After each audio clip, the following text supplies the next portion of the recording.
Hello and welcome to another Modern Horizons 3 draft video. I am Paul Cheon, and today we are sitting at rank number Diamond 2. So we actually had an incredible clean 7-0 run with our previous Azorius Energy deck, and hoping to go back to back here and just get out of Diamond. I just want to hit Mythic, okay? This month has been so bad. We're just road to Mythic. Road to Mythic and then see what happens. Now, before this draft fills up, actually, hold on real quick. I did want to say that this video is brought to you by tcgplayer.com. If you want to pick up Magic the Gathering singles or sealed product, make sure you check out tcgplayer.com. Hit that affiliate link in the description below. Additionally, this video is brought to you by heavyplay.com. Heavyplay.com is the place to go to for premium playmats, deck boxes, dice boxes, and sleeves. Really great MTG accessories, so check them out. Heavyplay.com/paulcheon for 10% off your first purchase. Okay, let's take a look at what we want in this pack. Okay, Thief of Existence, I think this is a trap. I just don't think this card's particularly good. Just the colorless that they added to this is just too big of a drawback in my opinion. So I just think in a lot of instances, this is a really hard to cast 3-mana 3/4. Marionette Apprentice is premium, better than Wither and Bloom if I wanted to take a black card. There's Annoyed Allosaur. I'm a little bit less high on this card just because there's so many expensive things to do in this format that any will do. And then there's also Stump Stomp, which is just a really good spell land that you can play in either a red or a green deck. So here's the question. Do I take the flexible card here in the Stump Stomp that's good in both green or red, the two best colors, or do I take the Marionette Apprentice, which is a good card in specifically black? I'm taking the Stump Stomp. I love taking the dual land spell lands first pick because there's a high chance they make my deck, and this one I believe is one of the best ones that are available. I do like these black cards, but I like going into black when it's being passed to me and it's clear that it's open. I don't necessarily like to delve into black as a first pick option. And now heading into pack 2, we have Boltstorm Angel as a nice little energy card. Recruiter of the Guard is okay. It's a bit slow. 3 mana for a 1/1 to get another small creature isn't that great. So I do think I probably prefer the Boltstorm Angel. There's Invert Polarity, which is a really cool counterspell.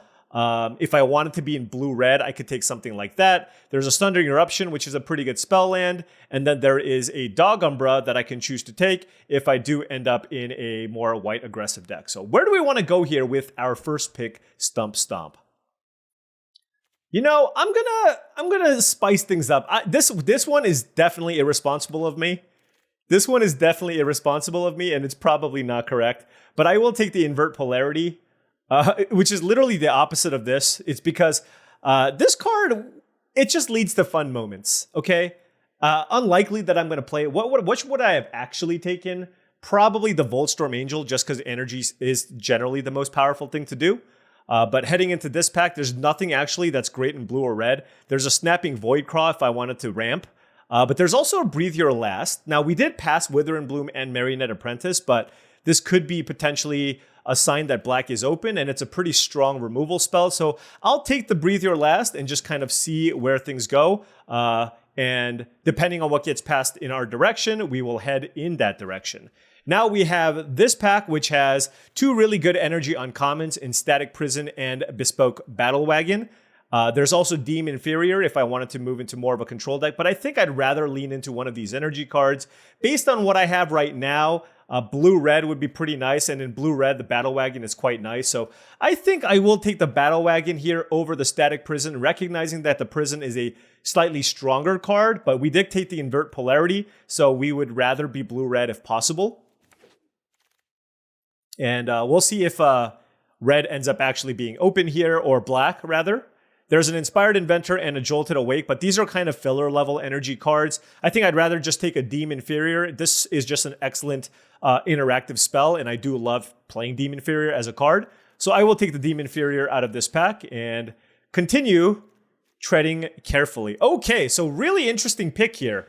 Really interesting pick. If I wanted to go blue-black, I could take the Accursed Marauder. But if I wanted to go red, red also seems quite open. There's Fanged Flames and Ral and the Implicit Maze. Both are very good. I think I want to take one of the red cards. 6 picks, seeing 2 of these is pretty telling. Which one's better? I think I like Ral and the Implicit Maze a little bit better. It's a little more expensive, but it's a more difficult card to replace. And in a deck that wants to play something like Invert Polarity, I think this is a more unique and powerful effect that I want in my deck. So let's take Ral and the Implicit Maze and see what happens. And then moving on to this pack, we are not seeing any red or black cards, but there is a Dog Umber if I want it to be white. But there's also Reform. If we potentially shift gears and end up in a blue-black deck, I could want to see playing the Reform. So I'll take it here as kind of a speculative pick and see what happens. That's a really late lethal throwdown, so perhaps black is something that we want to do. There's also late area auxiliary, so this is tough. There's just a lot of good cards pulling me in a lot of different directions here. And lethal throwdown, really good with Reform, but I have this Invert Polarity. I could also just take Unfathomable Truths, which I know will just be always good. So I'm going to take the safer pick here in the Unfathomable Truths over the Lethal Throwdown, because this allows me to be either blue-red or blue-black, right? This is a card that I'm going to like in both. And here I will take Landscape over Dream Drinker Vampire for the reasons I stated earlier, to give myself a little more leeway. Wow, white might be open, but we're not seeing like too many of the good white aggressive energy cards, but that's a late Dog Umber. But I'll take another Seething Landscape. Maybe we end up in some kind of crazy Grixis deck. We'll see. I'll take this Landscape as well, just all the blue-black landscapes. And I guess I don't see a world where I ever play Expel the Unworthy, so let's just take a Winter Moon, I guess. And Gravedig or Jolted Awake. I guess I'll take Gravedig, although I'm not the big... Last pick, just does nobody like drafting the white aggro decks? I feel like I just draft it all the time, so I've been trying to do something different. We saw that late pack that had the Ral and the Implicit Maze, but yeah, I'm not really sure what we need to be doing here. It could be blue-black. It could be. But the Wither and Bloom and Marionette Apprentice did not table, so that means that there's two other people that took a black card. And so if there's two other black drafters, you generally don't want to be the person to fight over all of that stuff. Here we have the choice. If we wanted to go hard into energy, we could take, is it Generatorium or the Cyclops Superconductor? And, you know, honestly, I just like the Superconductor better. This card's cool, but we're not super hard in energy just yet. So I'd rather take the common here. And then if I get enough energy stuff, then take the Generatorium to go with it. Here, I'll just take another Superconductor and try to move in and choose my lane here. Hydroelectric Specimen is a fine enough card. There's a lot of good spell lands here in the Legion Leadership and Drowner of Truth. We didn't see any of the good blue-white cards, so we didn't see any Riddlegate Gargoyle, so I don't know if blue-white was what we necessarily needed to be, although we did see the Mandibular Kite late, but let's see if a blue-red controlling deck is... in the card draw for us, and that's a second Invert Polarity. There's an Emissary of Soulfire, but I'm slamming this, and yeah, all right. All right. We got some direction here. We got some direction. Here I will... Oof. All right, we're getting all the action here in this in the second pack. Emrakul's Messenger versus the Fanged Flames. I feel Emrakul's Messenger is going to be really, really nice in this type of deck. Blue-red, you're going to have tuned narratives, just a bunch of ways to... get card advantage, so I'm going to take it over the Fanged Flames here and over the Cyclops Superconductor just because I am very high on Emrakul's Messenger in general. Here, I will take Serum Visionary over Brain Surge. I do think this card's better. It just adds to the board. This card is powerful as well, but we're not necessarily doing the draw 3 cards thing, in which case I'd rather just have the thing that enters a battlefield and gives me a lot of value. So let's take that. And settling into a nice blue-red energy deck, Smelted Chargebug 6 pick is an absolute gift. Another solid 2-mana energy card to add into our deck here. And now, we also have the out of Splashing Black potentially, so I should not discount that. But here, not much for us. I don't really care about Utter Insignificance. I suppose I could just take the Drowner of Truth as a spell land. I don't think I need another blue-red land, so...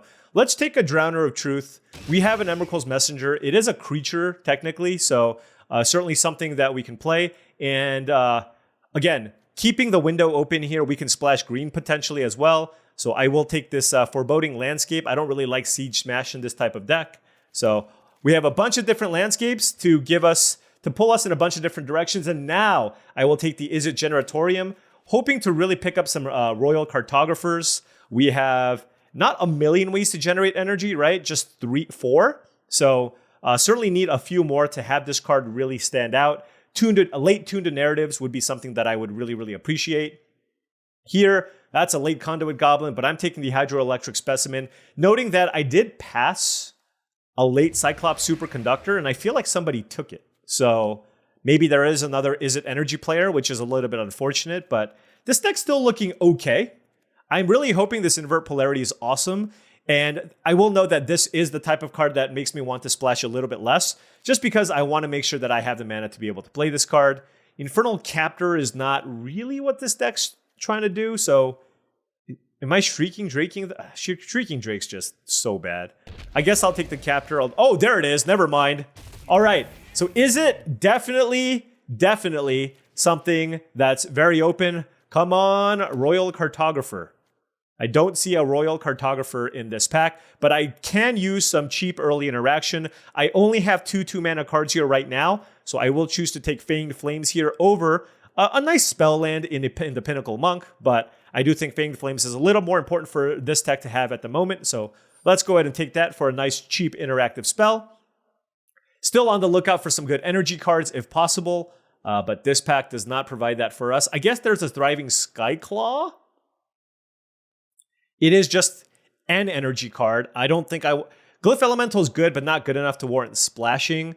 There's a Sundering Eruption, which is an okay spell land, but I think at this point I do need to pick up enough spells for my deck. We have 2, 5, 6, 7, 8, 9, 10, 11, 12, 13, 14 spells. So definitely need to pick up more. So do I want Unfathomable Truths or Thriving? I'm going to take Unfathomable Truths. Thriving Skyclaw, it's probably just going to table. And I do like this card. And we are more of a controlling blue-red deck, so I do like the second copy here. Now I will choose to take Tempest Harvester as another 2 mana card. That's also just an energy card to put into our deck. Kali of the Vast is just not that playable. It's hard to cast, and of course, certainly not an option here for us. Gonna take Tempest Harvester, another 2 mana card. Guide of Souls, 4th pick? Are you kidding me? Last draft we passed Flage, and now we're passing Guide of Souls. I mean, we have no white fixing. We have 1. How does this happen? I guess I could have been Boros? I don't know. This deck looks pretty sweet too. All right. Anyways, Aether Spike is also very, very good in this deck, so I'm going to take it here. I'm in the market for more cheap stuff, so I know some people might be looking at the Phyrexian Ironworks, but I am putting an emphasis on just having more things to do early. So I will take the Aether Spike here. So look, now we have 5 2-drops, and I feel way, way better about having the 5 2-drops. Notably, white was pretty open. We did see that late Area Auxiliary in pack 1, so could see a world where we could be blue, white, or red. I don't know, some kind of energy deck, but gonna just take Tuned to Narrative here. Nice little cheap energy card, and Demon Inferior as well. Glyph Elemental number 2. Geez, white was so open. I love drafting these white decks too. I mean, look, we have triple Superconductor, double Invert Polarity. Our deck is fine, but I don't know. What do you think? Blue-white? Maybe blue-white is what we needed to do again. We'll take the Demon Inferior. Oh, I love Volatile Stormdrake. This card's awesome, and I was really, really wrong about this card. You can play this turn 2 on the play as just a 3/2 flyer, which is excellent. And then just stealing something ends up being good, more often than not better, especially if you can kill something that's quite strong. So I'm going to slam the Volatile Stormdrake. So yeah, it does feel like blue-white energy maybe is where we need it to be. Here, I'm going to take Charge Bug over the Aether Spike. Actually, no, this is an Aether Spike deck, right? Yeah, no, you know what? I take that back. This is an Aether Spike deck. We're just like a control deck with double Unfathomable Truths. I want more interaction. So going to make that change here. Not really going to splash Riddlegate Gargoyle. I don't have enough artifacts for the Furnace Hellkite. Strict Serenade is unplayable. Savine's Reclamation is... I guess I'll just take this Molten Gatekeeper, although unlikely to play it. And now I will just take Thriving Skyclaw just to have another energy card in my deck. Here I will take Waterlogged Teachings. Oh, the Ironworks tabled. All right. That's very, very nice. Consuming Corruption, last pick. Okay. You know, this deck ended up pretty fine as well. I know. We could have had double Glyph Elemental. White was extremely open. We can think about what could have been, but let's just focus on what we have here in front of us and make the most of this, right? It's easy to just get super tilted about the deck that you could have had, but I think we still ended up with a very, very solid blue-red deck here that is certainly capable of a trophy if we don't tilt and play correctly. So let's clean this up. Okay, so this is what I have laid out in front of me, and the real question here is, which of these spell lands do I want to play? This is just a lot of tap lands, and I am a little bit concerned that it's just going to slow me down a little bit. I don't know if I want to play any of these cards, right? Because I have, what, 4, 5, 6, 7, 8, 10 creatures with the Ironworks, so I don't think Stump Stomp is what I want, because this is already tap land. I do like Waterlogged Teachings. I think I like it more than Drowner of Truth, because it does get us Unfathomable Truths, and then also in the late game, it can get us Invert Polarity, so it can get us a card draw spell, or some good card draw, so some good counter spells. It would be awesome if we had a Galvanic Discharge, but we don't. But I do think this one is worth playing. And also Drowner of Truth. I don't think I need this either, just because I don't have that many ways to generate colorless mana. So do I really want to play a tap land that doubles as a 7/6 in the late game? I don't know that I do. So I think I'm going to cut this as well and focus on just making sure that my mana is very, very streamlined and have just 3 tap lands in my deck. There is a limit here. There is a limit. It's very tempting to play all of them, but I would rather have the Seething Landscapes to be able to get the mana that I need. And now this is what we have. So maybe play this. That gives us 9 red and 11 blue. Like this configuration here. And then now we just need to cut 1 card here from our deck. You know, it might just be the Smelted Charge Bug. We're not the most aggressive deck. So this, obviously this is very good in Boros, but what am I pushing through? So maybe it's just the Charge Bug just because it's just like a random small creature. So yeah, let's try that. Blue-red control. I'm going to invert so many polarities. It's going to be fantastic. All right. Now, before round 1 starts, I did want to say if you've enjoyed this content and wanted to support the channel in another way, the best place to do so is my Patreon channel, patreon.com/paulcheon. And I do want to give a special shout out to all the current patrons. Thank you so much for your support, as it really does mean a lot and helps me out incredibly. Okay, I am going to go first, and I'm going to keep. We have all counter spells, and I will lead with the Waterlogged Teachings. As much as I want the Teachings to go fetch me a card draw effect, I think I just absolutely want to be able to go turn 2 Ether Spike into turn 3 Invert Polarity. And come on, let's. It's just time to Spelljack. It's time to Spelljack. I want to steal all of the spells. Whoa, that was fast. I guess I won't do that. For now, I will just place like Cyclops Superconductor. It's going to be very, very good, as we can go Phyrexian Ironworks after that.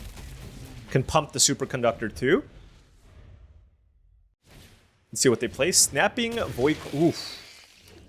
That's actually interesting, though. Do I need to keep up Invert Polarity now? Probably, right? Because they're probably trying to ramp into something huge. And I'm going to attack, and it's just like impossible for them to block here. So like if I have tuned a narrative, they just get so destroyed. So all right, Invert Polarity.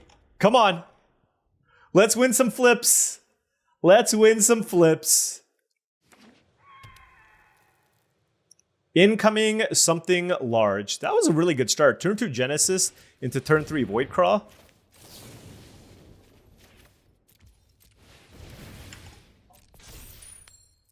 Did we win? We sure did. Oh, that's pretty good. I actually want both, I think. What the? That is not what I expected. Wow. All right.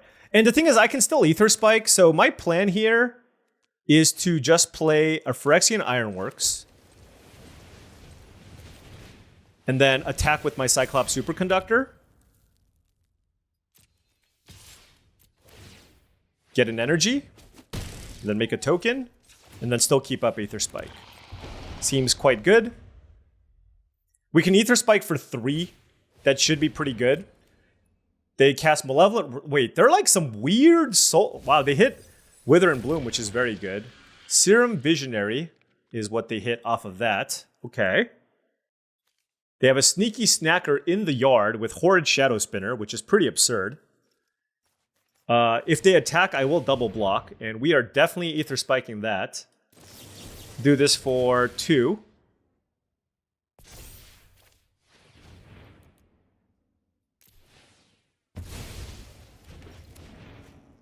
Okay. Nice, nice. And that is a Deem Inferior as well, so I could cast that and also attack and then keep up Invert Polarity. Seems pretty good, although I really want to be able to make another Golem here. So maybe that's just not necessary. And I hold a Deem Inferior and keep up Invert Polarity and just make another Golem by playing the Tempest Harvester. Yeah, that seems better to me. Making another 3/3 here seems excellent.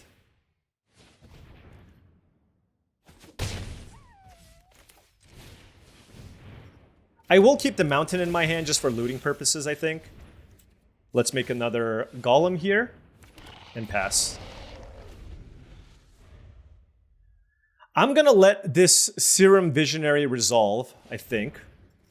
And I can use Deem Inferior on whatever counter. Like if they put a counter on Horrid Shadow Spinner, we can just bounce that one. But we're getting a nice little army here without much cost. Ironworks doing a good amount of work. They have access to 5 mana here. Let's see what they do. Oh, I'm countering that for sure. Can we win the flip? Can we win the flip? Nah. Maybe that was a little too much to ask. Maybe that was a little too much to ask. All right, so what happens if I bounce this and just attack with everything? 3, 4, 5, 6, 7, 8, 9, 10, 11. I mean, it just has to be the play. Is this a flare? Nope. So they have to block this. 3, 4, 5, 6, 7, 8, 9, 10. I think I'd rather attack than loot here. They should block the Harvester, right? Yeah.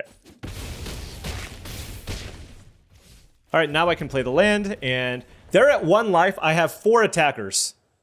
They're at 1 life, and I have 4 attackers, so... yeah. Too much. Shout out to Invert Polarity. Invert Polarity stealing the Serum Visionary was great, but just the counter spells in general, especially the hard counters, are very, very nice against Eldrazi that's trying to ramp into something and play one big thing. But yeah, I like the way we sequenced the cards there for the win. Well, look at this. After that 7-0 run, I think our MMR is really high because we're now playing against a rank 341 player here. This is a hand. We have double Landscape, Island, Waterlogged Teachings. This does feel like a hand where I can probably hold off on the Teachings. I'm on the draw with 3 other lands to play. So I think I just want to play the Seething Landscape and get a red source immediately. That way, if we draw something like a Fanged Flames, we could potentially play a turn 2. Or never mind, we drew the Mountain. So now I'm going to play the Seething Landscape and go get an Island immediately, because now we can go blue, blue, red and play Invert Polarity. All right, green, white. Don't play the doggy. Okay, Nightshade Dryad, I can handle. So here's interesting thing. You would think that playing the landscape makes the most sense here, but I would rather play turn 2 Aether Spike, and if I draw Invert Polarity, like if I have the Aether Spike next turn, then my opponent, then I won't be able to sack my landscape, right? And then if I draw Invert Polarity, that's really bad. So it's actually better here to just run out the Mountain. It's actually much better to run out the Mountain because we have double Invert Polarity in our deck. All right, just don't play a 2-drop and we're okay. So they're probably going to play a 2-drop. Yep. They have 3 Malevolent Rumbles. I bet they have Guide of Souls. Look at this, Jolted Awake. Like, they have to have Guide of Souls. All right.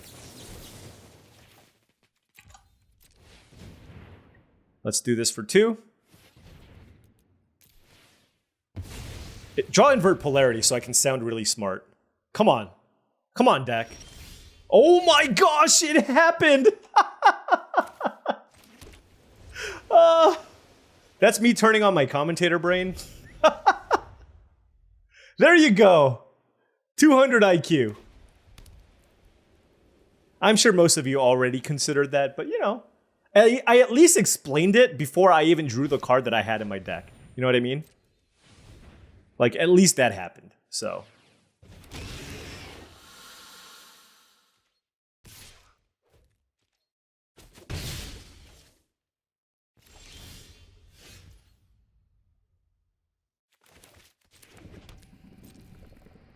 Still gonna pass. This is all fine.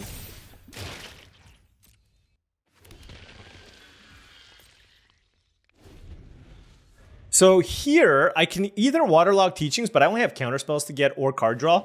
So I don't think I'm going to cast that. What I think I'm going to do here is if my opponent, because they're playing pretty conservatively here, if they don't play something, I'm just going to play the hydroelectric specimen because that allows me to... wait, what did they do? They overloaded this thing? Ugh. Doesn't do anything when if I counter it. All right, whatever. Didn't have a choice.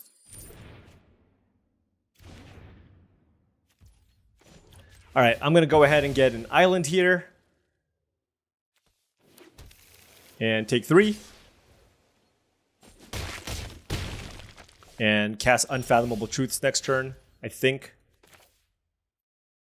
Yeah. I could have also played Tempest Harvester and Hydroelectric Specimen, but I feel like there's a high chance that my opponent's going to play something big here, and I'm going to probably need to find an answer.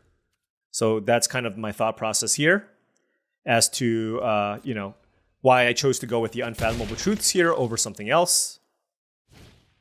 Oh, never mind. They're just going to play a Faithful Watchdog. God. Why do all my opponents play this stupid card? It's not even that good. Sorry, I'm just salty because I lost to an opponent that had Flage plus Essence Reliquary, and it got me so good. It got me oh so good.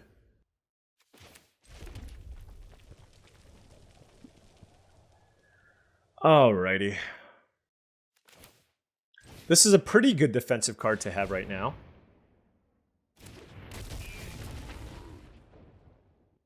And then the question is, do I want to just go ahead and play out my Battle Wagon? I think my plan actually is to block and then cast Waterlog Teachings.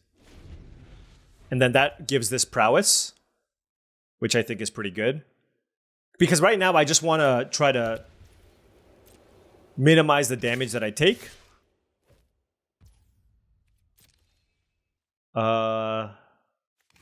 Guess we'll block here, block here. Actually, let's block here. Yeah, I'd rather do this block.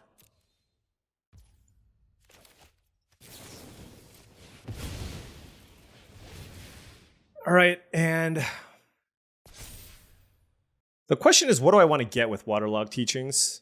Do I want just more card draw? Or do I want this invert polarity?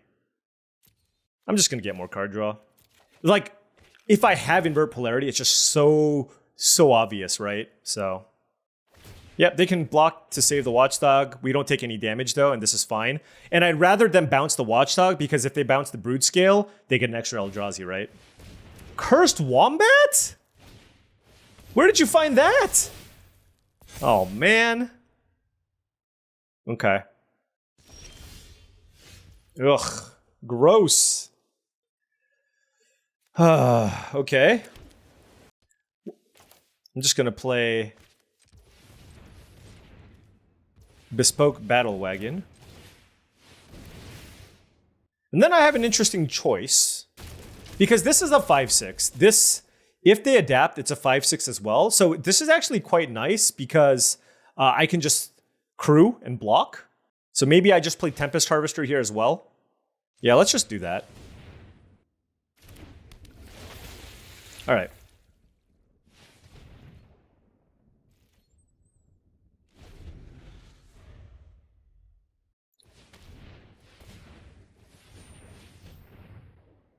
Okay, so Cursed Wombat is ginormous.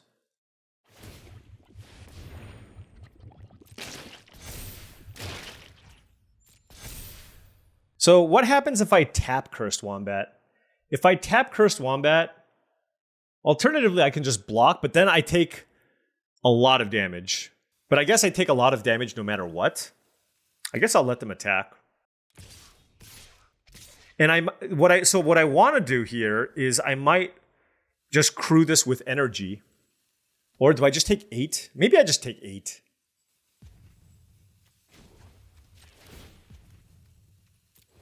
Or 7, rather.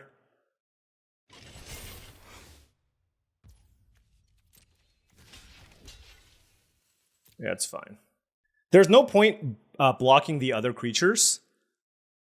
I just want to minimize the damage I take, just because they can bounce it with Essence Reliquary. The hope here is that they're just out of gas. They can bounce the Basking Brute Scale, whether they like it or not, just because that gets 2 extra counters, which is pretty good.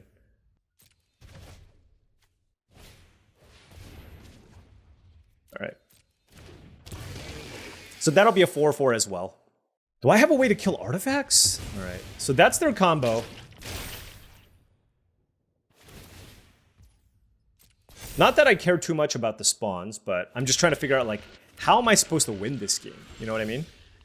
Oh, that's a thing. That is most certainly a thing.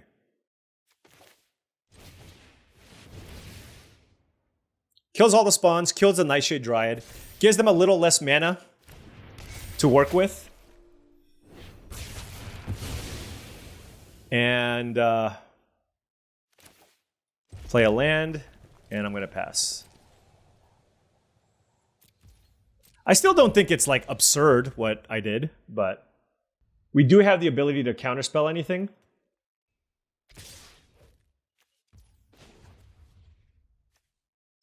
We're going to do it this way. All right, how do I want to block here?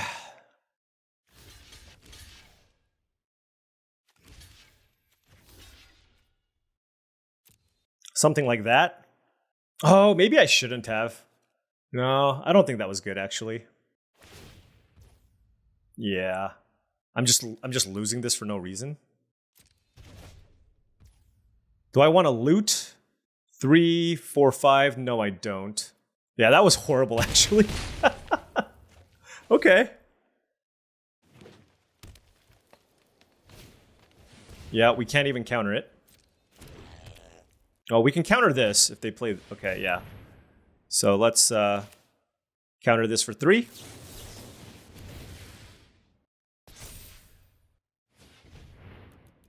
What a close game. All right.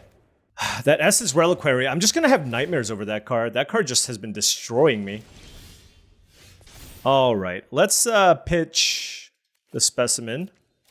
See if we can find something. How about 2 lands? Do you like drawing 2 lands in this spot?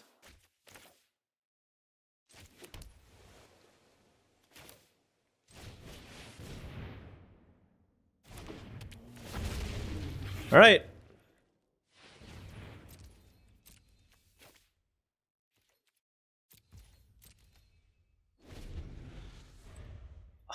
I'm just going to deck myself before I can even come close to being able to kill my opponent. All right, so, I mean, if they want to do something with the Wombat, it will be expensive, right? It's because I can just choose to crew my Bespoke Battle Wagon and then just block, right? And now if they do this, then they won't be able to, if they bounce it, they won't be able to replay it at least. So I think we can set up some reasonably favorable blocks, but we'll see. Let's go Unfathomable Truths. That was a lot of action, though, I will say. Pay for energy. Okay.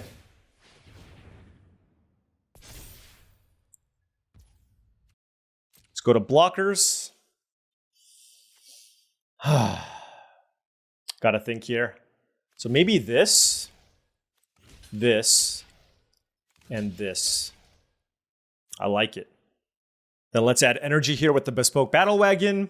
And then with this dies, I'll have the energy to be able to try to kill the Cursed Wombat. If not, the Bespoke Battle Wagon will still eat the Basking Brute Scale, which is very good. And the next turn we have lots of plays, which is pretty nice. So they're doing that, and I am going to choose to add 2 energy. And at the very least, the Cyclops Superconductor will be able to trade with Cursed Wombat, which I am very, very happy about. All right.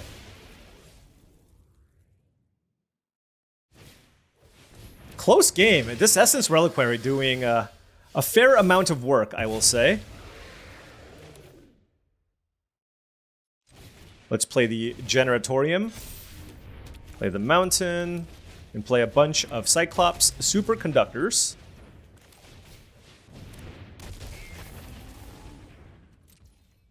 And now I think we can attack. Use the energy. Oh no. I thought, see? Oh man. It's okay. So now what do I do? What did they do? It's kind of a tough spot, right? Because I can just crew the Battle Wagon and block with the Spellgorger Weird. I can put the Spellgorger Weird in front of the Basking Brute Scale and then put the Battle Wagon in front of Faithful Watchdog. Yeah, I don't know what I was... for some reason, I thought I was using an energy somewhere, but I didn't. And I still have tap as an option here, which we're now going to use. Which we will now use. I'm just going to... which we're now going to use. Oh, why did I use an energy here? That was so bad.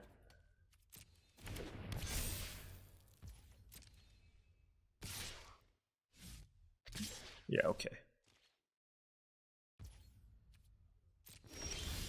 Phyrexian Ironworks. Okay. That is interesting. So we can present a lethal... Yeah, it's like, how lethal of an attack is this? So let's go Ironworks. Everything gets bigger. If they block my Bespoke Battle Wagon, we do 8, 9, 10, 11, 12, 13, 12, 13, 14, 15 damage. So we're 1 damage short of killing them. That's unfortunate. Oh, gotta think here. So that and that.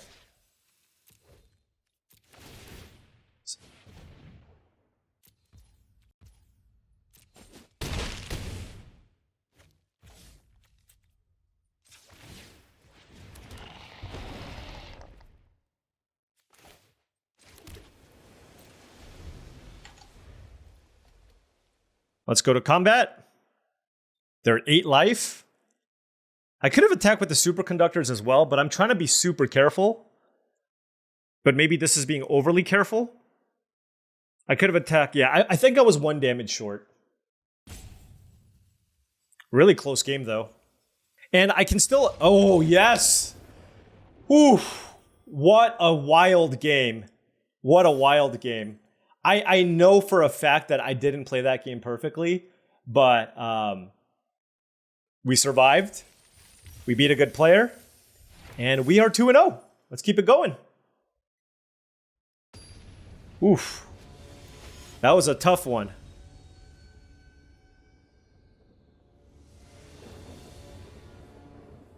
All right. Yeah, we have 2 mountains and a blue source here. Definitely keeping. We have turn 2 Ether Spike into turn 3 Cyclops Superconductor. I'm just going to run out the Hydroelectric Specimen here. And pass. Yeah, Ether Spike into Conductor into Skyclaw is not bad. Like, I'm snap countering that. Look, we even have an energy left over. It's great. Now, it's like we curve out here and then we fill back up with unfathomable truths. That's the plan, right? Oh, that does allow us to do that, but I am certainly going to run out my flyer here first. No interest in trading my Cyclops Superconductor for the Repurposer, so I will pass. This gets way better once there's like another creature I want to kill on the battlefield. Right now, it's not at its best. Looks like Thriving Skyclaw is not long for this world.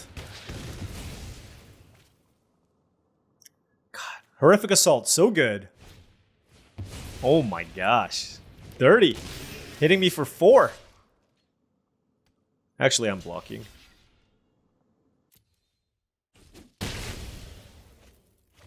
I have infinite energy, so I'd rather just kill this It That Heralds the End, or at least make an attempt to. Now, if they have something else here too, yeah, it's like, good job. You know what I mean? Good job. All right, here I will actually... I think the way that I come back here is by using my Waterlog Teachings to go fetch for an Unfathomable Truths. There we go. And then we cast it, and then we bounce something. Get out of here.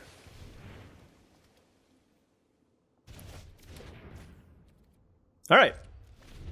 Did they put it on top? They did not. Okay. So this is the big turn where I don't want them to resolve something awesome. And they did. That's stupid. Oh well. Propagator Drone with all that mana. And we don't have a whole lot here.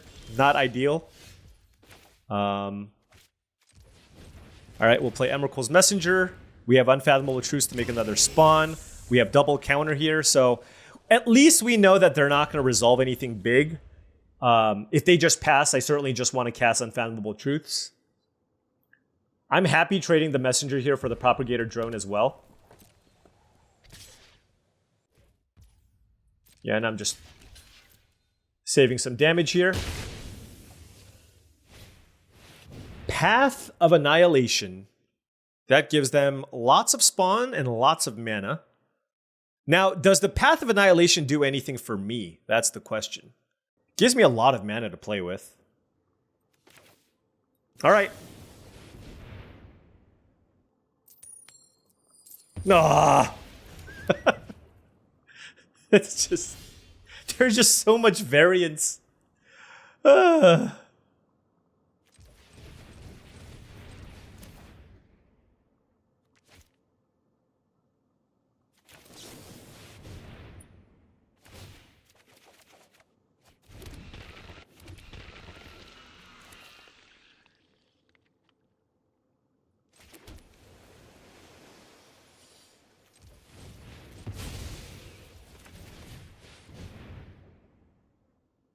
All right.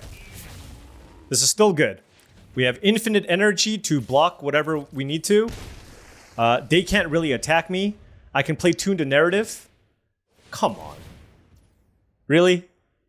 Just Chris off the top? All right, I guess I have to counter this for 5. Okay.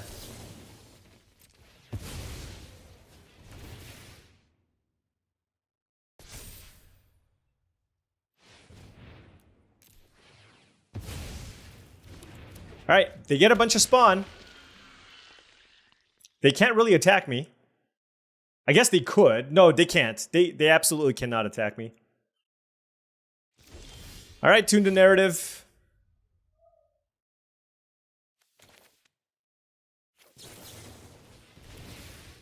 All right, we're in need of some action here. We've drawn so many cards, but we're getting pretty flooded here. So, that is amazing. That is absolutely amazing. Let's get that Propagator Drone out of here. Did I scry anything to the bottom? Okay, no, I might just want to thin out my deck here.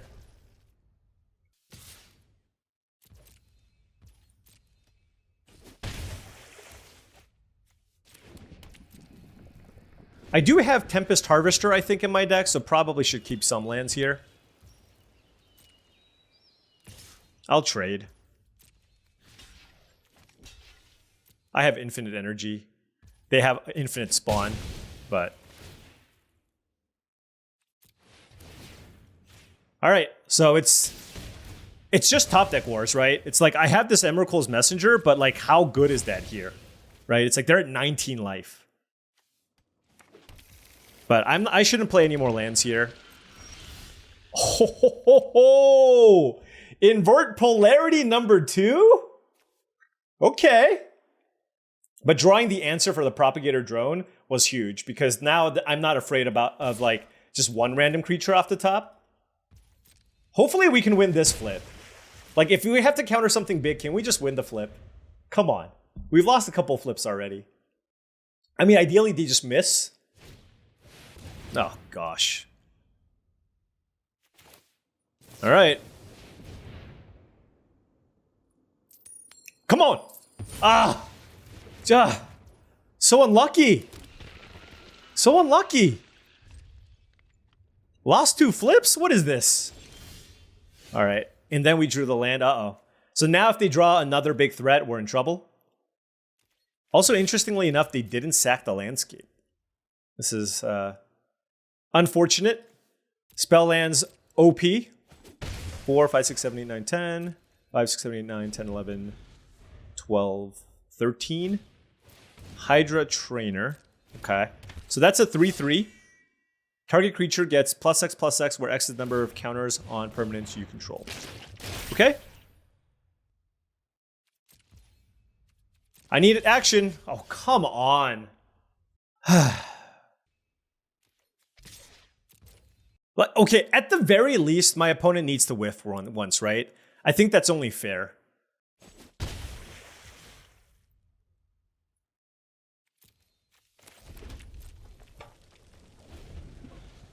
I don't even... what can I even draw now? I've cast both of my Unfathomable Truths. Like, we've had to draw this many cards, but their deck was just so strong, like...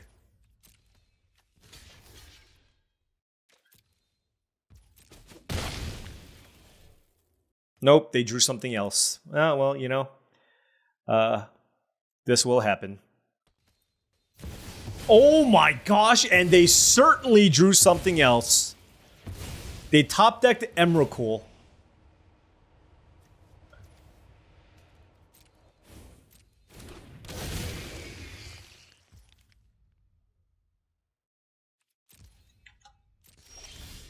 And we drew another land. You know what? It's okay. It's fine. We got Emrakul. Our opponent had a good Eldrazi deck. It came down to top deck wars. I thought we did a really good job of stabilizing from their really good start and, you know, utilizing our card advantage to try to get back in that game. But, you know, just, it was like Drowner of Truth, Emrakul, and something else, I think, off the top. It was just tough. Never beating Emrakul in that spot anyways. Okay, can we go first? All right, we went first. Okay, and we have invert polarity. So again, I am going to lead out with this Waterlogged Teachings here on turn 1 to ensure that we can cast the polarity here on 3. And then we can go polarity on 3 into Skyclaw, and we have Rowland the Implicit Maze. So decent curve. Now we don't have a 2, but I think that's okay if we're on the play. Gonna play the Seething Landscape, and I will use it to go fetch an island here. Thin out the deck. It's a free deck thinning, you know what I mean? They could have something like a Planar Genesis. Nope. I think I'm supposed to just invert polarity anything here.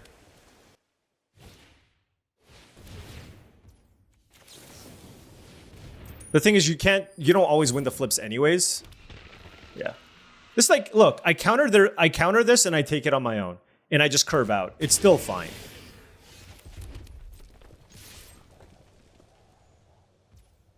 Like, I have something on the board, and now I've turned it around, and it was kind of like a tempo invert polarity.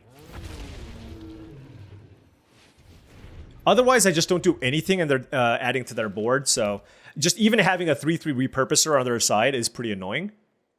Do I pump my Thriving Skyclaw? Now, currently, I don't have anything to do with my energy, so maybe.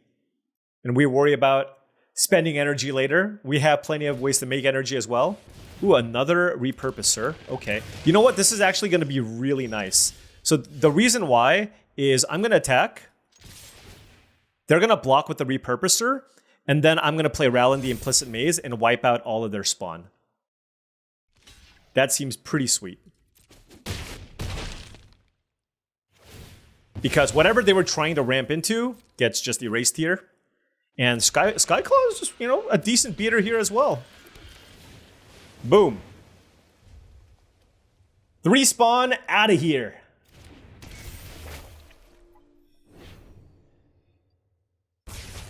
This is why I drafted this card.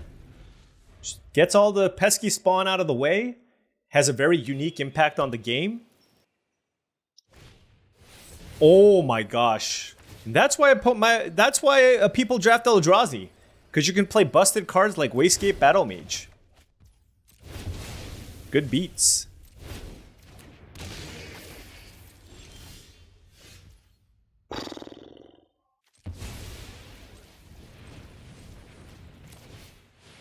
I mean, this is like pretty obvious, but I still think I do it. I still think I want to keep up invert polarity, and I don't care about the spawn. Grow my Thriving Skyclaw. Actually, if I attack with the Thriving Skyclaw for 4 next turn, then with the energy from the Cyclops Superconductor, the Thriving Skyclaw is a 3-turn clock.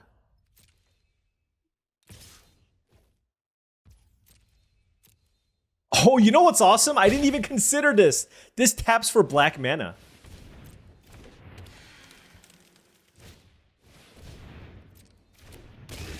I can actually cycle. That's hilarious.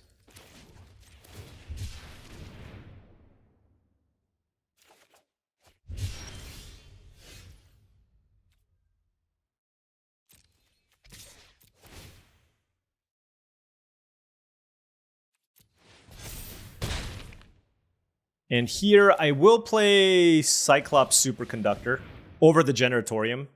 As tempting as it may be to play the Generatorium.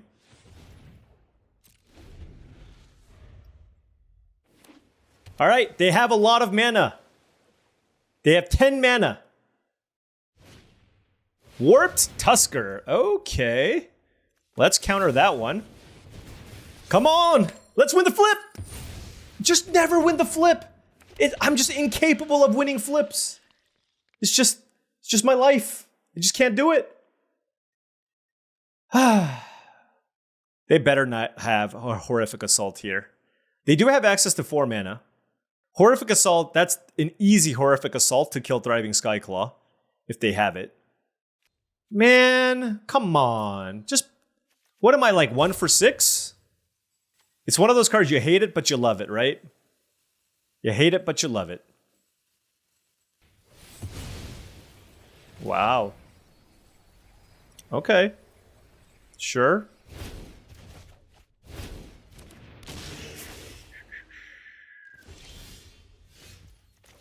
Let's go Generatorium.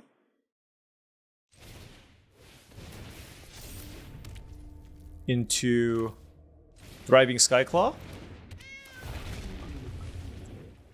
And do I want to kill these things? Yeah. I want to kill the Voidcraw, actually. So they don't draw out of it.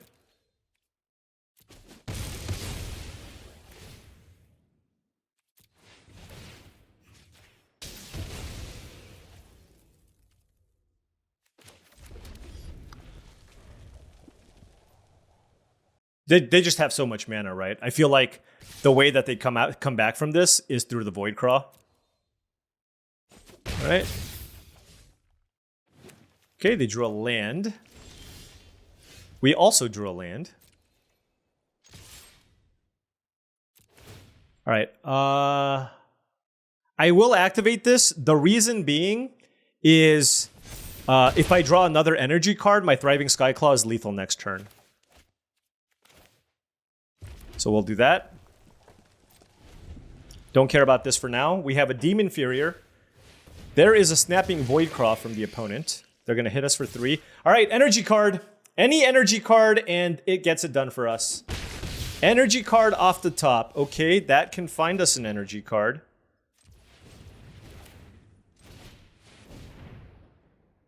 Okay. Energy card? Come on. That's an energy card. Think I'll keep it. Let's attack. And I will keep Demon Inferior. for a potential reach creature that they might draw.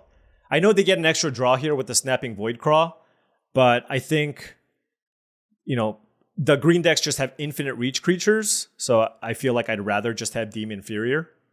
Somewhat close. It's like if they tap this to draw, they don't have a lot of mana available either. They have 5, I guess. Yeah, this card just seems terrible. I think I'm just going to cut this card. What did I... Oh, it was a Smelted Charge Bug? I guess the Charge Bug isn't that great either. It's just like I said, my deck's just not super good at spending 4 energy. I wish this was 4. You know what I mean? Wow! They're at 3, so they have 2 draws here to find an answer to the Skyclaw. 2 mana. 3 mana. They're at 3 life. We have a lethal Skyclaw. That was a great draw. I think they want to dig with the... You can't dig with the Snapping Voidcraw, though.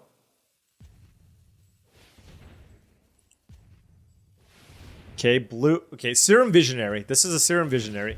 No, it's a Cycle Drownyard Lurker. Okay, they need to find something. They need to find something. They have 2 mana. They absolutely... Nope, that's not going to do it. That is not going to do it. Whew.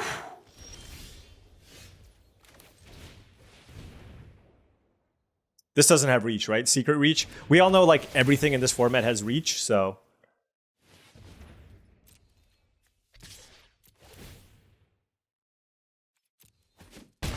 All right, that was a close one. Man, we've had so many close games. My opponent had a very, very solid blue-green Eldrazi deck. Good ramp. Double Eldrazi Repurposer. So, really, really happy to be able to take that one down. If we just won one of those coin flips, it would have been a lot easier. Just saying. All right, I am ready to invert more polarities. We are on the play here. 3 lands, Tempest Harvester, Visionary. Yeah, this is certainly a keep. Hello, we have a 2-drop, 3-drop, 4-drop, 5-drop. Just perfect mana curve. Not really that interested. I might just attack. And I'm probably playing Serum Visionary here.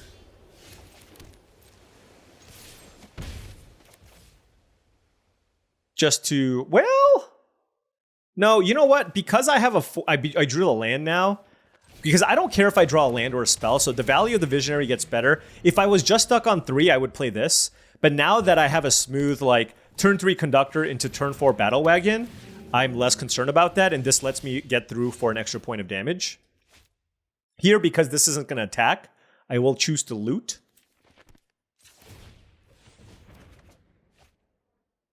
That is not bad. I will play Bespoke Battle Wagon, which allows me to attack with Cyclops Superconductor. And I will pass. So they're at 15 life. Static Prison. Okay. Let's draw a card.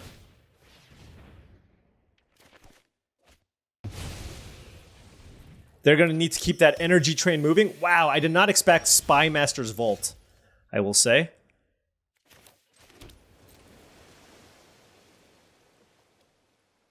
This seems very highly suspect with 2 mana. I know I have the Unfathomable Truths, but I'm actually just going to pass. They could have a combat trick. Oh, they had Philia. Okay. Yeah. This feels bad, but I think I'm going to do it.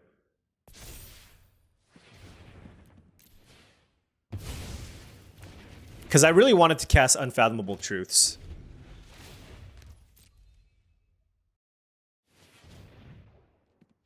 Now what do you have? Great deck. Philia? Static Prison? Alright, so they're like black-white energy? Black-white with the splash, maybe? Area Auxiliary. I'll loot in case I draw a counterspell. I didn't. Alright. I guess they're going to attack for 3? Nope. I'm just going to draw cards now. I want to hit a mountain or an island. Either or. Okay, we hit the island. The question is, what do I want to bounce? The 3/4 or the area auxiliary? It might just be the area auxiliary.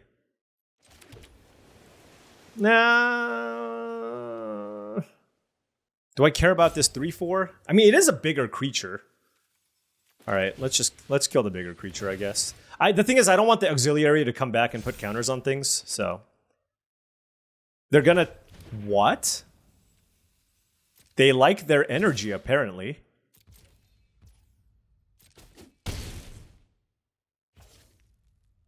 Okay. Oh, because they have the static prison, sure. I'm kind of interested in looting here. A couple of these cards aren't particularly strong. Okay. It's a 5/5 area auxiliary, and then they get to play a Knot Master. Okay, well, certainly want to find a red source. So let's loot. Find something. Untap red source, rather.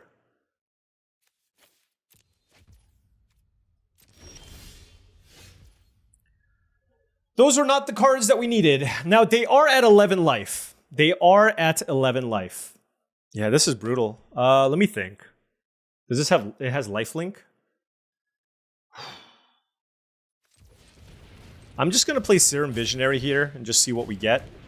Because I can generate an energy here. Oh, that changes things. We just drew a red source right away. All right, so now we can just go Mountain, Ral in the Implicit Maze. And then we can bash for 5. Okay. Little bit of a race situation here. I'm not even sure if I should have kept the Cyclops Superconductor on top. I just thought it went really well with the Ironworks that I have. Let's pitch this. Okay. Well, that's interesting. That's funny. Let's play this land. So we have 8 mana available to us. I think the answer is just play Cyclops Superconductor and then just pass. Yeah. Yeah, no, that's a super easy line here. And then we can't attack with everything right now. I'm just going to pass. They have 3 cards in hand, too. What are they going to do? Dog Umbra. Okay. We'll let that happen. I'm less concerned about Dog Umbra. And they're also on 1 energy, by the way, for the Static Prison. So that one's going to go away soon, too. And we just have to be careful. It's like, okay, how can we lose? Like, I have Invert Polarity up until the end of next turn. I'm really incentivized to cast it, of course. I just felt like this could have been a bait. And I'm still in a fine situation regardless. So if they play something, I'm definitely snapping this off. Like any creature. And then we'll play it from there. Like, I know whatever first creature they play is going to be worse. But now I will just go ahead and do it. Because we can do this. Yep. Yeah. All right. Card advantage for the win. Ral and the Implicit Maze also doing some very, very strong things. What are we looking at now? 3-1? 4-1. 4-1. Energy is the truth. Alrighty. What do we have? On the draw, a bunch of blue cards and islands. I have an Invert Polarity, so would really love to draw a red source. But given that this is a more defensive hand, I think I'm just going to play this. Just because outside of turn 1, I'm just going to have to take damage to play this card, and I'm not interested in that. And they played a Hexgold Slith, which is a little sad because we have literally nothing to do here. Come on. I'll take a red source. I'll take a red source, please. Pretty please.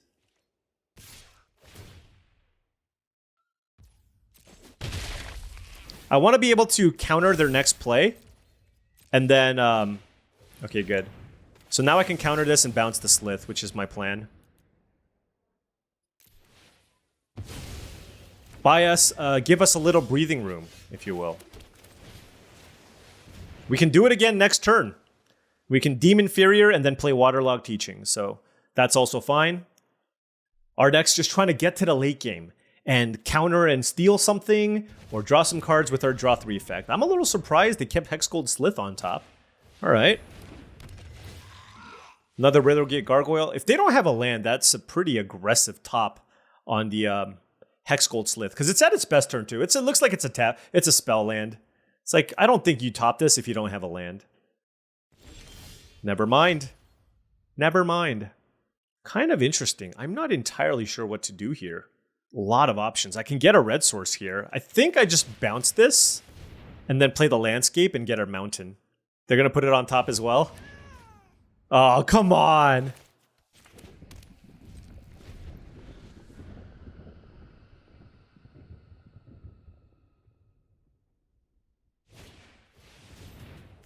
They have so much energy. Well, they definitely don't have a land here.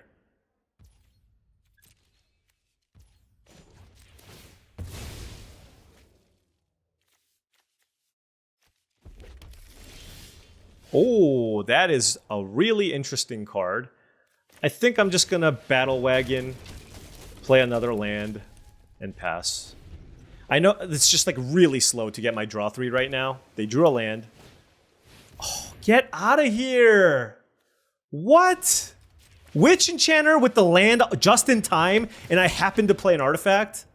That's unbelievable. At least we have outs to this Ral and the Implicit Maze, but we really need to draw at this turn. Give me a mountain. Or not. I don't need a mount. Who needs mountain? Why would anybody want mountain? Man, that's just the saddest thing on the planet. Alright, well, at least we have an Aether Spike. They have 4 spells in hand.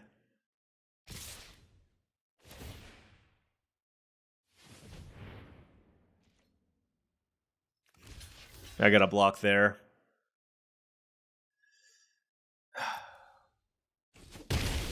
It's just going to be a 1-for-1 with the energy, but I just can't. I don't want to have this grow because Ral and the Implicit Maze can kill the Witch Enchanter. And if they have a combat trick to save this, I can counter it with Aether Spike, so I'm okay. Unless they have like another counter. Alright. Alright, they just have a Witch Enchanter for now. Alright, give me a mountain. Mountain! Yes! Yes! That is what I am talking about. That is what I am talking about. Okay. Got some of the cards back here. Now we could use a draw 3. Ral and the Implicit Maze is obviously just going to be great. Ooh. Dreamtide Whale. Alright, what do we have? Okay. Not great. I guess I play this. And I guess I play my island. Are we just going to die to a random 7/5? We might. They probably just have all action. I'm going to counter whatever this is and hope to steal it. Deep. Oh! I would love to draw some cards. Come on! Yes!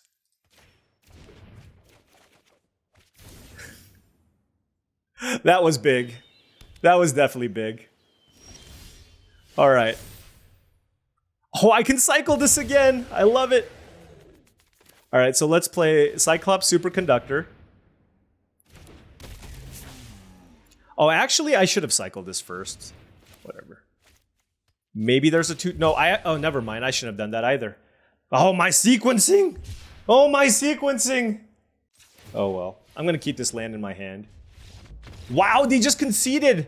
The Dreamtide Whale was gonna die? We had a lot of stuff. I guess they just were overwhelmed with what I had in play. Ral and the Implicit Maze, once again, being super clutch, 5-1, with a really sweet blue-red control deck. Alrighty, what do we have? Oh, I was gonna cut this, wasn't I? Oh well. I have it. I'm gonna play it. It's probably gonna be mediocre. It's at its best turn too.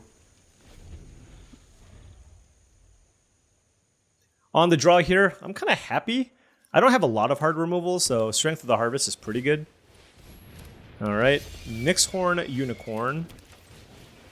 Or Nyxborn. I keep saying Nyxhorn. Nyxborn Unicorn. I wish I could like overspend energy here. That would be great. Okay, well this is not too concerning for the moment. Cyclops Superconductor should be pretty amazing here.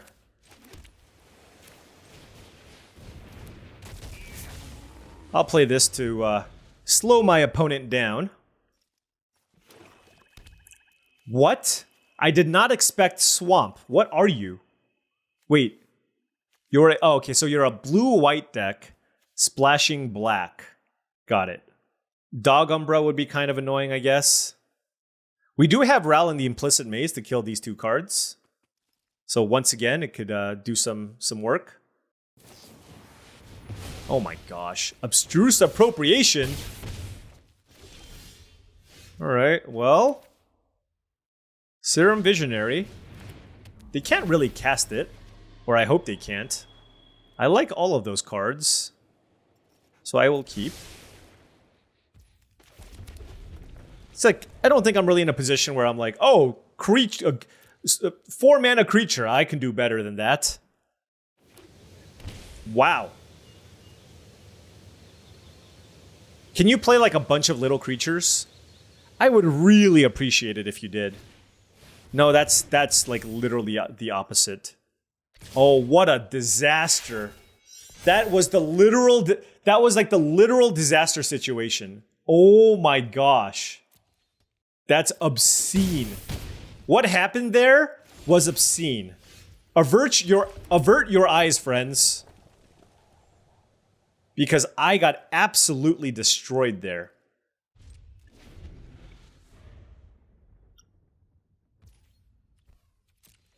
This is ridiculous.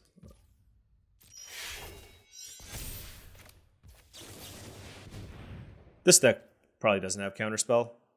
I don't know why I just said that arbitrarily, but I'm just hoping. You have 2 removal spells here? No way. They do! They have 2 removal spells! Okay. Them's the beats, I guess. Yeah. Man, we were so close. We were setting up that Ral in the Implicit Maze, too. That was rough. I really needed Deem Inferior. I should have just maybe main phase. Could I have the... No, I didn't have the mana. I didn't have the extra blue there. Oh well. Sometimes your opponents just curve out, get you, and the timing of all your cards just don't work out exactly the way that you want. What a beating that was. Oh! I should have boarded out that artifact again. Oh well. I keep forgetting.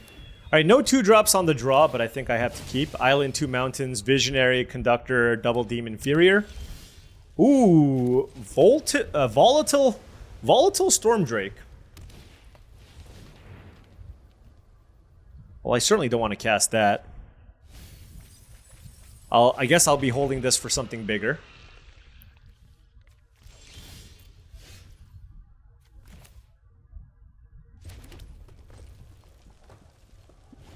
So I can actually steal something with Volatile Storm Drake, and then use Deem Inferior to bounce my Storm Drake, and then just continue doing stuff like that. Well said, Paul.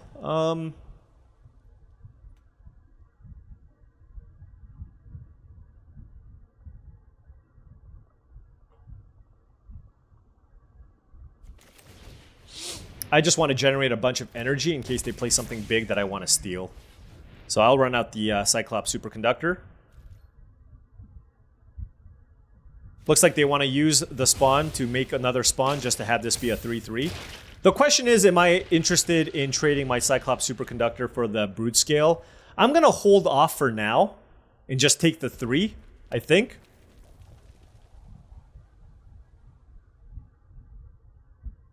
Also, being able to combo a Demon Inferior with Serum Visionary on turn 5 is really nice. This costs 3, reduces the cost of this by 1.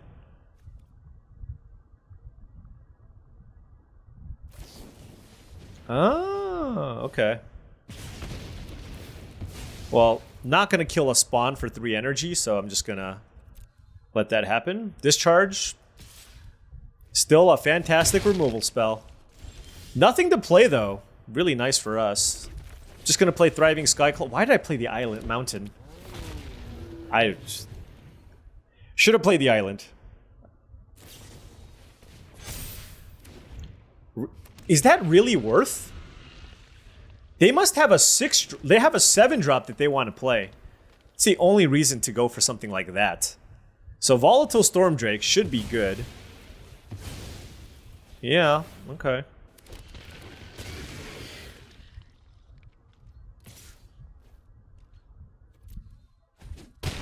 So this costs 7? That's also pretty good. But I think I just want to...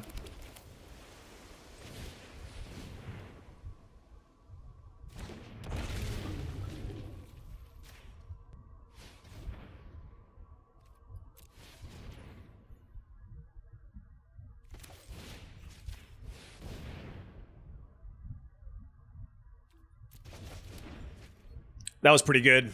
I'm just going to say. I'm going to keep this energy, though. Or it felt good. I don't know. What do you think? Was that okay?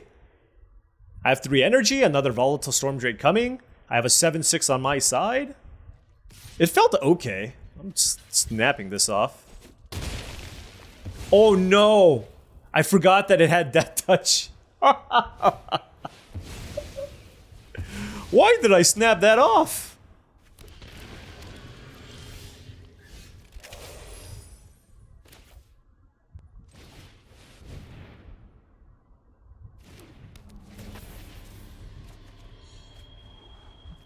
Don't want those.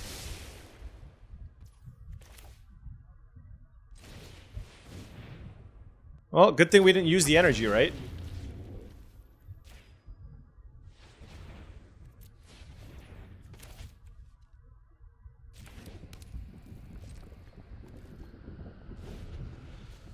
I don't think I want to trade Skyclaws, so I have the option to Demon Inferior this again if I need. But having a Warp Tusker against red-green is extremely powerful. Oh, and I have Rallin the Implicit Maze, of course. So unless they have another Bite spell, this Rallin the Implicit Maze is going to be amazing. Boom. It's actually going to be insane. All right. There you go. Storm Drake, doing some work. All right, we are playing for the trophy. We are 6-2. Can we go back-to-back? This is a big one. This is a big one, trying to go back-to-back. But regardless of what happens, this has been a pretty fun run, a pretty fun deck to play. And if we play this, we also hit. If we win, we also hit Diamond 1. So a lot on the line. Please give us something good. And I still forgot to board this out, and we're mulliganing. Sadness. All right, we mulligan. We keep. What do I want? I think I want the Unfathomable Truths. Let's just board out like this. Our opponent kept? Okay, this is...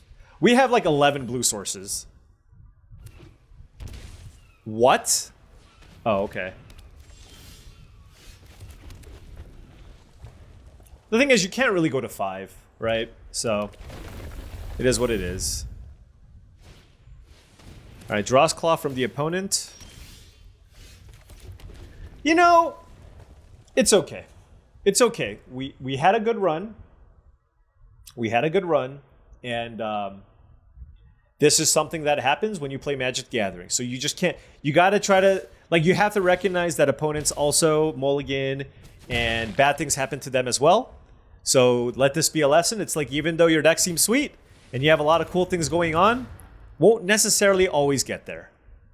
It's the way to approach this. They're going to hit a land, of course. And they did. And we are definitely in trouble. Oh, we drew an island. We drew an island. Question is, what do we want to do with this? I don't think I want to leave up Counterspell. I'm just going to play something that adds to the board. This allows me to also steal something with the Volatile Storm Drake. This also lets me loot. And if I loot and find a blue source, I can bounce something with Demon Inferior and also play like Ether Spike. So there's just a lot of cool things I can do. if I play the Tempest Harvester. Amped Raptor from the opponent. Wow, they have 2 energy, so they're going to miss most likely, and they did. Now they're going to hit a land here with the Unstable Amulet. Nope, they didn't. Okay. They have a good deck, though. Definitely a good deck. We drew a blue source. Huh, man. Okay. The thing is, like, they have nothing I want to take. I guess I'll loot just because they're just... Okay, you know what? That's actually not bad. I guess we can just bounce the Dross Claw. I think the Storm Drake is actually pretty bad in this spot. So I'm going to get rid of that. I'm going to do this. And I'm just going to remove the Dross Claw. The reason for this is I still get to keep up the Aether Spike to counter the Cranial Ram, which is going to be quite strong. So I think this is what I want to do.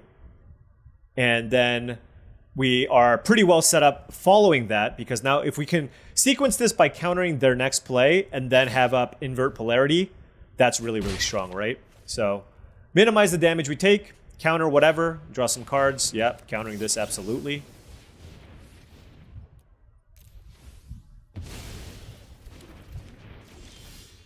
All right. I'm going to loot. I want to land very badly. All right, we found a land. And I'm going to pass. Because they kind of we slowed them down, this is an excellent opportunity to refill our hand, take 2 damage. They're going to play their Ram, and then we can play Conductor, which is incredible against the board that they're going to present.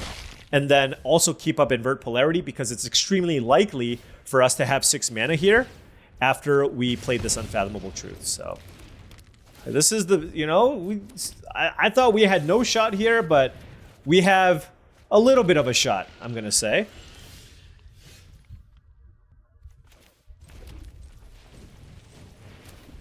Let's play Cyclops Superconductor, and we will pass. Okay, it's not looking that bad anymore. We have Invert Polarity. If they use a removal spell on the Cyclops Superconductor, I can choose to either counter it or just sacrifice my Cyclops Superconductor to kill the Amped Raptor. That's also fine. Okay, we're going to take the 2 damage from the Amped Raptor, but I will block here. So we'll take 2, go to 9. But trade this off, and then kill the Raptor. Yeah, nice little 2-for-1. Love to see that. I'm gonna counter that. Oh, if I get that on my side, come on! Come on! Come on!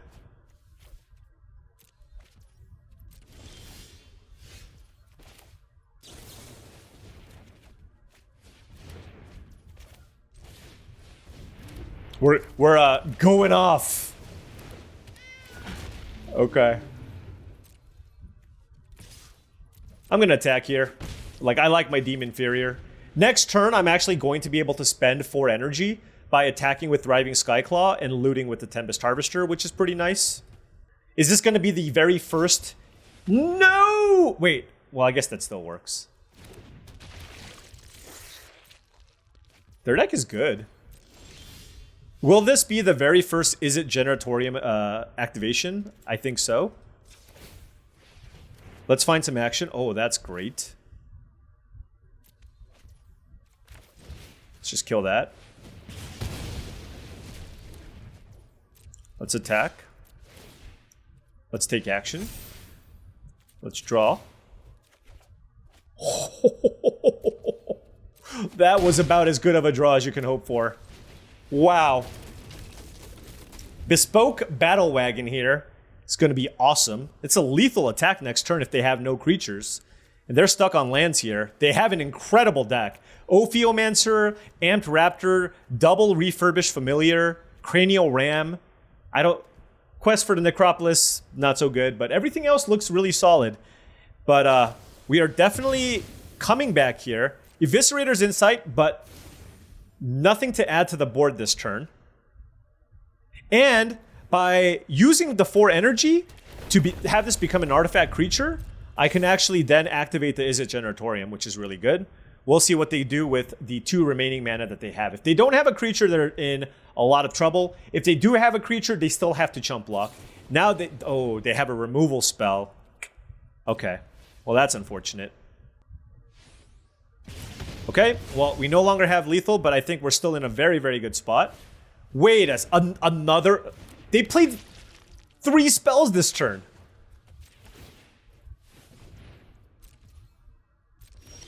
That's wild. Oh, man. Okay. I guess I'm going to loot here. Okay, we're just finding all lands. I'm going to draw a card here. Try to find action. No. I'm going to draw a card here. Try to find action. Okay, there you go. Just got to believe in all the card draw. Serum Visionary into... Ether Spike, okay. Unfathomable Truths and Waterlogged Teachings. Let me think. 1, 2, 3, 4. Do I have a spawn? I'm just trying to figure out which one I want on top. I mean, I have the Tempest Harvester, so it's not a big deal. So, but I'll do this because I might want to invert polarity.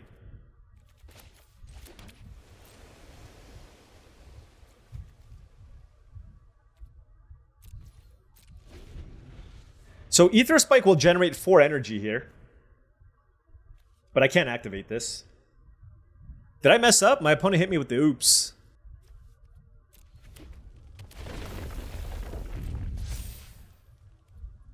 So Quest for the Necropolis is available here. I can't counter that. They can get an Ophiomancer, which is very, very good. I'm interested in countering something. But I feel like if we have 12 cards left in our library. How did that happen? We've drawn so many cards. I hope we have enough ways to win. It probably just involves the attacking with Bespoke Battle Wagon.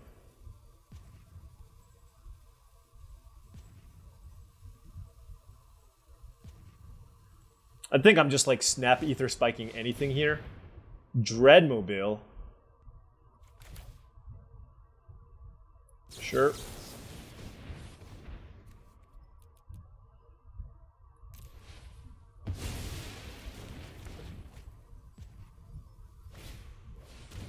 Whatever. You got me.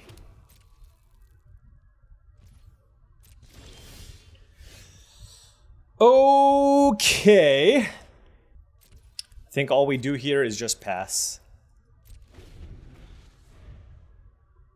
We can generate energy. There's just a lot we can do here by playing a draw-go game. I definitely do want to draw my Unfathomable Truths, but I also want to go get my my other invert polarity if possible. And the idea here is if they play something that I absolutely need to counter, then I can loot, draw the Unfathomable Truths, discard my mountain, Waterlog Teachings for invert polarity, and then cast that. And hopefully that we will have enough to win the game. But I'm not sure, just because like I discarded this. I don't know. We just discarded a lot of stuff. Okay, a Cursed Marauder. That I don't care about.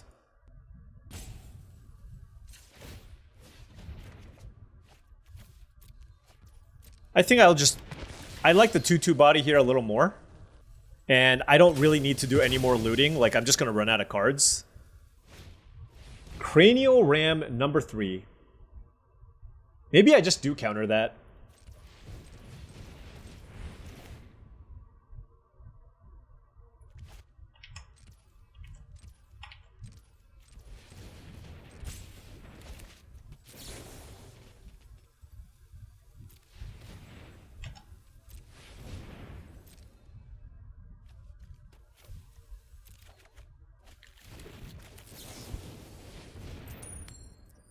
Yes! We have a lot of artifacts in play. So it's actually quite good here. It's actually very, very nice. They're down to 1 card with the Eviscerator's Insight in graveyard. We have the Generatorium with Bespoke Battle Wagon. It's getting close. We have 9 cards left. But we are certainly Setting ourselves up very, very nicely here.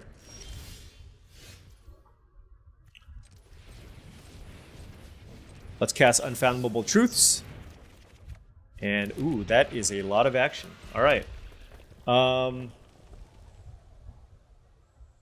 got to do a little shoulder roll here. There.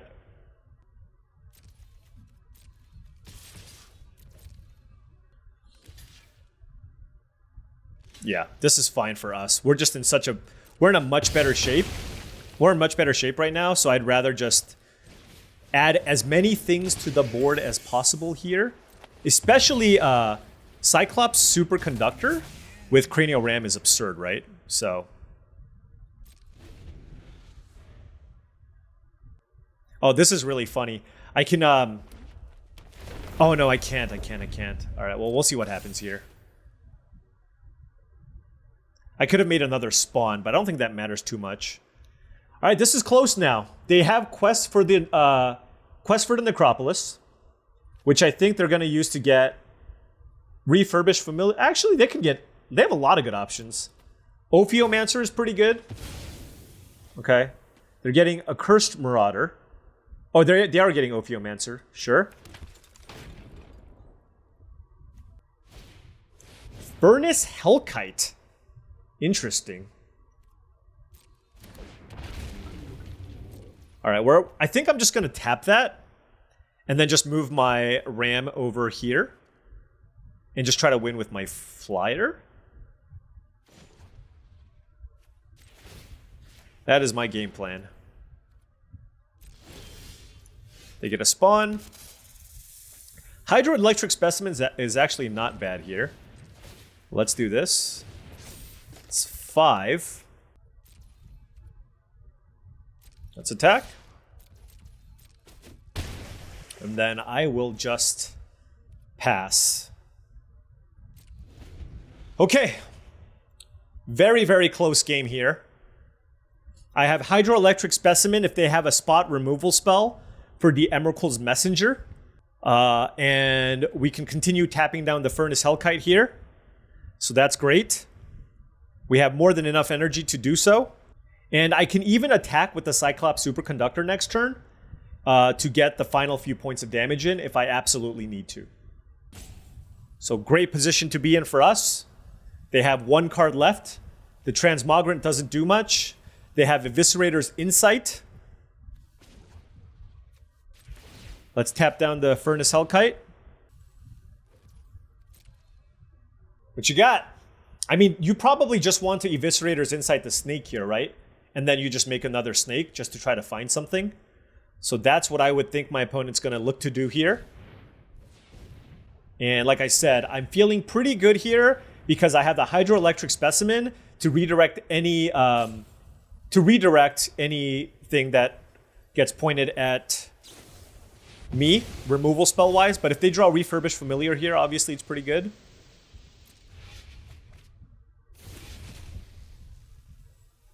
They have one black. Okay, black and a red.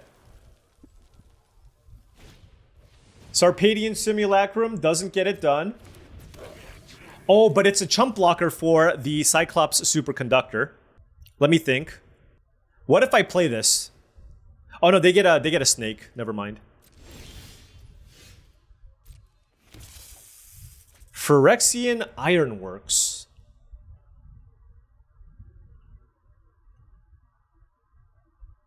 So if I attack with the Superconductor, they have to block with Sarpadians. Oh, wait, never mind. What am I saying? That's an artifact. Oh my gosh, this is incredible. And we can even tap. Oh, it doesn't matter. Good game.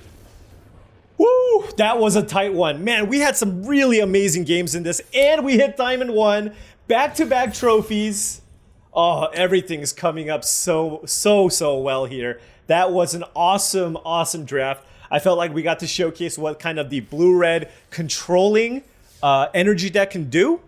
This deck was an absolute blast to play. Invert Polarity. I still dislike the card, But hey, if it's in your deck, like if you can't beat him, join him, right? And it was in my deck, and I decided to play with it. And in that particular game, it won us the game, right? We stole the Cranial Ram, and that allowed us to equip our Emrakul's Messenger and put just enough pressure before my opponents could stabilize, and we got it done.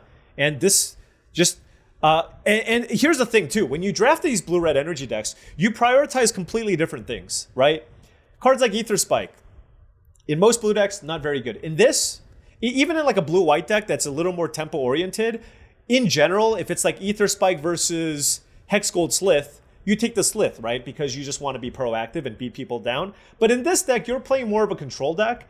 And so I feel like cards like the Ether Spike are generally going to be better than a creature because all you need to do is like survive and then get to the late game where then you can play something like an Unfathomable Truths, load up again on cards and beat people that way. Big shout out to Ral and the Implicit Maze. It was absolutely phenomenal in a ton of our matches. Extremely unique effect that allowed us to just completely wipe out our opponents.